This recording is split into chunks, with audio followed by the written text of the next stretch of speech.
Assalamualaikum warahmatullahi wabarakatuh. Jumpa kembali dengan Stephen berkaitan dengan bagaimana kita mengaplikasikan Stephen dalam kehidupan kita sehari-hari. Teman-teman sekalian, para sahabat yang dimuliakan oleh Allah Subhanahu wa taala, sebetulnya yang dilihat oleh Stephen adalah belahan otak mana yang paling dominan. Jadi kalau saya bayangkan secara sederhana, kalau kita melihat sebuah objek misalnya, kemudian memikirkan sesuatu tentang objek itu, maka semua belahan otak itu bekerja sama. Yang atas, yang bawah, yang tengah, yang belakang, itu semuanya bekerja sama. Tetapi dalam pengambilan keputusan, apa itu objek ini, kemudian otak menggerakkan tubuh untuk melakukan apa, hanya ada satu belahan yang paling sering dipakai. Nah, ini kata kuncinya, paling sering dipakai, paling sering digunakan. Dan ini nanti akan menjadi belahan otak yang dominan. Dan biasanya kalau satu dominasi itu biasanya itu aja. Dari awal dia lahir sampai dia nanti mati, itu akan menggunakan belahan otak itu saja. Itulah yang disebut dengan belahan otak yang dominan.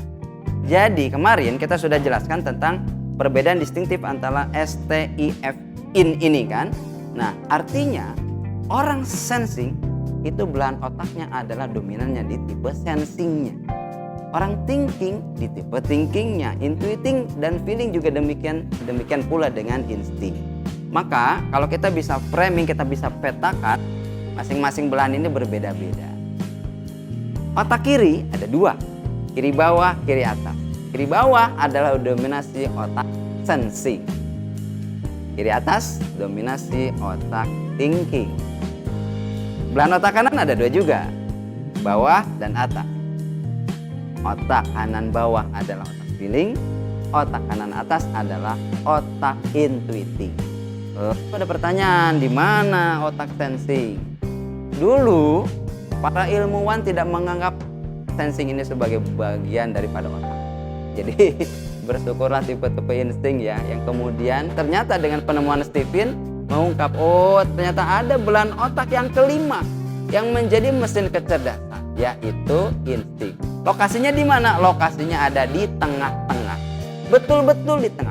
Menjadi penyangga dari belahan otak kiri kanan menyambung ke tulang belakang.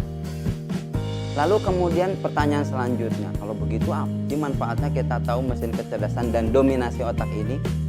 Kalau kita lihat-lihat, ternyata kebiasaan kita ini membangun karakter. Betul nggak? Betul dong.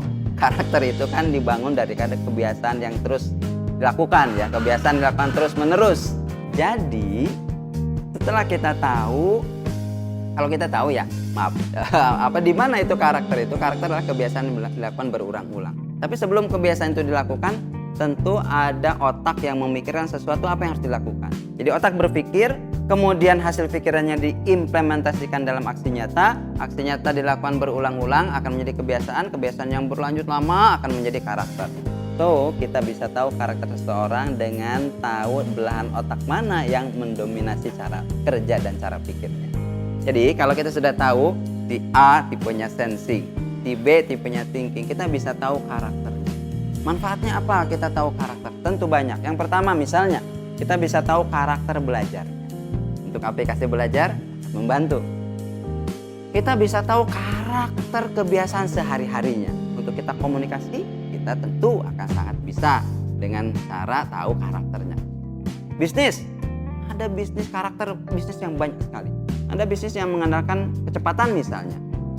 10 menit tidak datang, makanan tidak usah bayar. Itu contoh bisnis yang mengandalkan karakter kecepatan.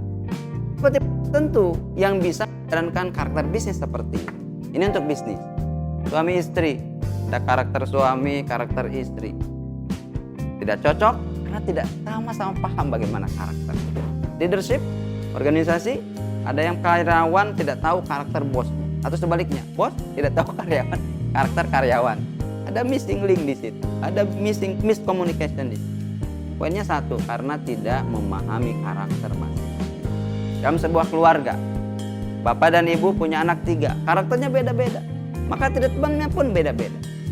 Tentu kalau kita tidak paham, kita akan mencoba dan akhirnya salah. Maka kalau kita sudah tes Stephen, kita akan terhindar dari 3 kesalahan. Yang pertama adalah stupid cost, Stupid cost adalah kita mencoba sesuatu yang itu bukan karakter dan kehebatan kita. Yang kedua adalah kita wasting time. Kita akan terhindar dari menghabiskan waktu di mana itu bukan passion kita. Yang ketiga adalah kita tidak stres. Artinya kita akan melakukan segala sesuatu berdasarkan karakter kita. Ada orang mencoba berbagai macam kegiatan, tapi ternyata pada akhirnya, ujung-ujungnya dia hanya melakukan kegiatan yang dia sukai. Itulah karakter.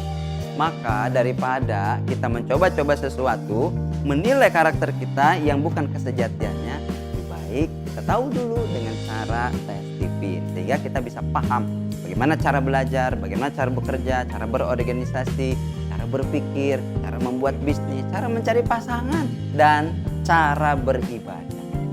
Demikian teman-teman, banyak sekali manfaat dari Stephen ini. Kita akan lanjutkan pada sesi yang akan datang dengan topik yang jauh lebih menarik. Assalamualaikum warahmatullahi wabarakatuh. Ada donat, makan karakter, makan donat.